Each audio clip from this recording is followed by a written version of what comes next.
Now we'll discuss important forces, whatever are required for us to apply Newton's laws. The first important force is weight.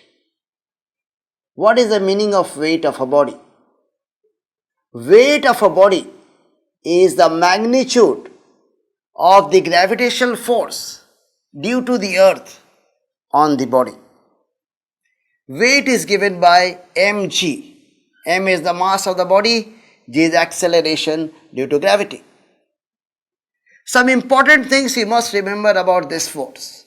First thing, the weight of a body always acts at the center of gravity. This force cannot act from anywhere else. Weight always acts at the center of gravity of the body. Remember that. Weight always acts vertically downwards toward the center of the earth. So always weight will be acting like this. Can we measure the weight of a body everywhere on the surface of the earth? No, we cannot measure the weight of a body when the body is accelerating vertically with respect to earth. For example, accelerating lift, right? Accelerating lift, we cannot measure the weight of a body. In that case, we will not get the correct weight. We will get something called apparent weight. If the lift is accelerating upwards, pseudo force will act downwards, pseudo force will learn a little bit later, but remember this, if the acceleration is upward, pseudo force acts downwards. And the apparent weight of this body will become mg plus a. If the lift is accelerating downwards with an acceleration less than g, so acceleration is down but acceleration is less than g, then the apparent weight will become mg minus a.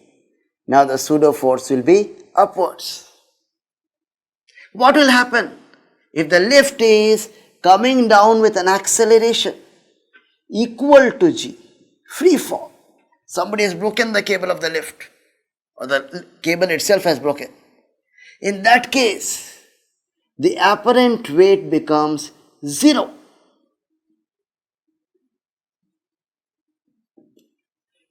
Now what will happen if the lift is coming down with an acceleration more than g? Some engineer has done some mischief and the lift is now coming down with an acceleration more than g. You will be falling with g, but the lift is coming down with more acceleration. So slowly with respect to the lift, you will be moving up, and therefore after some time you will be here, right? So now the acceleration is down, it is more than g.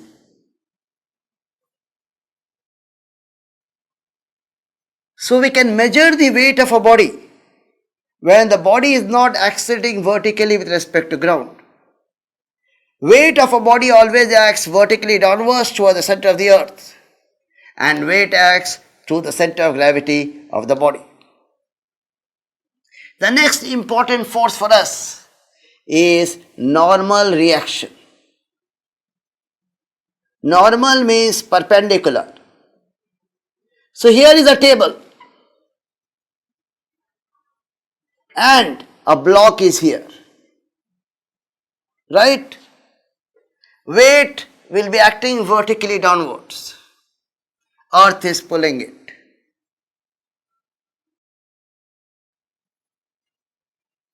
The next important force for us is normal reaction. What is normal reaction? This mass m is resting on this table. The weight will be acting vertically downwards, mg. There is no acceleration in the vertical direction. So there must be an equal and opposite force. That is called normal reaction. Normal, remember, is perpendicular. So this normal reaction always acts perpendicular to the surface. Now when you keep this object on the table, how is the table able to push the block up? Right, you may say Newton's third law, but the table does not know Newton's third law. So how is the table able to push this block up? Weight I can understand, earth is pulling it. So weight is acting vertically downwards. But how is the table able to push up? When this block is resting on this table, the table gets deformed. The deformation you cannot see it here. But if this was a rubber table, rubber surface, then you could easily see the deformation. This table does not like this deformation. So it wants to come back to its original state or shape, and therefore starts pushing that block up. This is what is normal reaction. When a body pushes against a surface, the surface gets deformed and pushes on the body with a force called normal reaction that always acts perpendicular to the surface. So if I push this, it will push me back with an equal and opposite force. And that force is normal reaction. Normal reaction always acts perpendicular to the surface. One important property of normal reaction, remember, this normal reaction can shift to keep a body in rotational equilibrium. This we are going to learn in detail later. Weight of a body will always act through CG. The line of action of weight cannot shift, but the line of action of normal reaction can shift to keep a body in rotational equilibrium. Next important force for us is friction. What is friction? When a body tries to slide or slides on a rough surface, a force acts opposite to the direction of sliding. This force is called friction. Friction we are going to learn in detail later. Now let us learn the fourth force, tension. Tension is very important. Right? All of you study because of tension. So what is tension? When a string is tied to a body and it is pulled taut, it is not slack, then the string pulls on the body with a force called tension. So we are pulling this and the string is pulling the block, and that force is called tension. This tension has got some very, very important properties. First property, tension always acts away from the body under consideration. With a string we can pull, but we cannot push a body. Right? If I pull this, mass M will get pulled. And if I push it, mass M will not get affected. So tension always acts away from the body under consideration. This is very important. Look at this case. This is called simple attitude machine, which you are going to learn in detail. This is a pulley. This is mass M1. This is mass M2. One of them will be heavier. So let's take M2 is more than M1. Now this string, is it pulling the mass M2 upwards or pushing it down? It is pulling. So tension here is like this. This string here, is it pulling the pulley down or pushing it up? Again it is pulling. So tension here is like this. This string here is again pulling the pulley down. So tension here is like this. The same string is pulling this mass up. So tension here is like this. Here in this string, the pulley is pulling it down, but the string is pulling it up. So tension is like this. This string is pulling the roof down. So tension here will be like that. A string can only pull. It cannot push. So tension always acts away from the body under consideration. Right? Always give tension to others.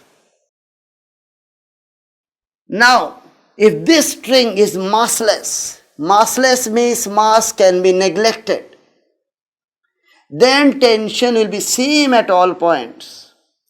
For a massless string, tension is same at all points. There's one more important thing that books will not tell you. The pulley also has to be massless.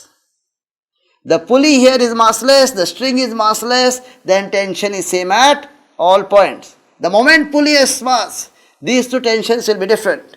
And the string has mass, tension at every point will be different. All that we'll learn later, but remember that. For a massless string, tension is same at all points. Another important property of tension. Tension always acts along the string. So this will be like this. This will not be like this. Never. Tension always acts along the string. Now let's try to learn the different categories of forces. The first type of force is field forces. For field forces, physical contact is not required. Gravitational force, physical contact is not required. The earth is pulling this pen, it's not holding it and pulling it down. It's acting at a distance. It creates a gravitational field. So that is a field force. Same about electrostatic force. Two charges are there. There is no physical contact. Still they attract or repel each other. Electrostatic force. All these forces are called field forces. Physical contact is not required. The next kind of forces are contact forces. Normal reaction. Unless there is physical contact, normal will not act. So this is a contact force. Second one, friction. Friction also requires contact. Okay, this body, somebody must be pulling it so that friction acts. In fact, the vector sum of normal reaction and frictional force is called contact force. So vector sum of these two forces will be contact force. We learn that when we learn friction. Now there is a third kind of force, that is attachment to a body. So we have got a body here and the string is being pulled. So where we will have tension, so tension is a force which requires an attachment. There is one more important kind of force called spring force. This is a spring. If you pull the spring will pull you back. If you push the spring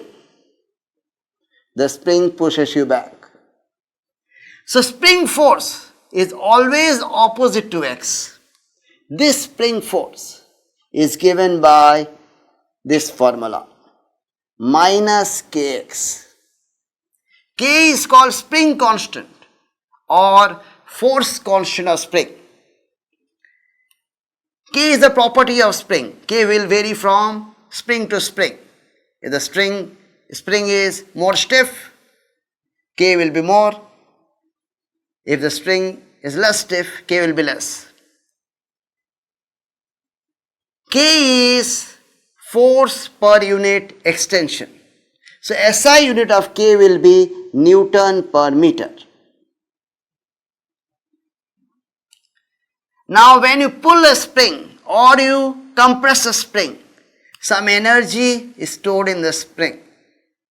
That we can get by integrating this force.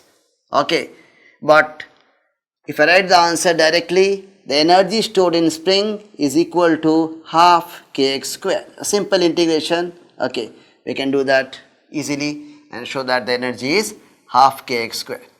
So spring force is minus kx. Energy stored in spring is half kx square. These are important forces and we will be using these forces to solve problems on Newton's laws. Now let us try to learn what is a system. A collection of two or more objects is called system. So you got mass A here and another mass B here, and this together can be a system. When you take something as a system, typically all the parts of the system have the same acceleration. So we have now learned system, we have learned about forces. Now we'll try to apply this to problems on Newton's laws in the next video.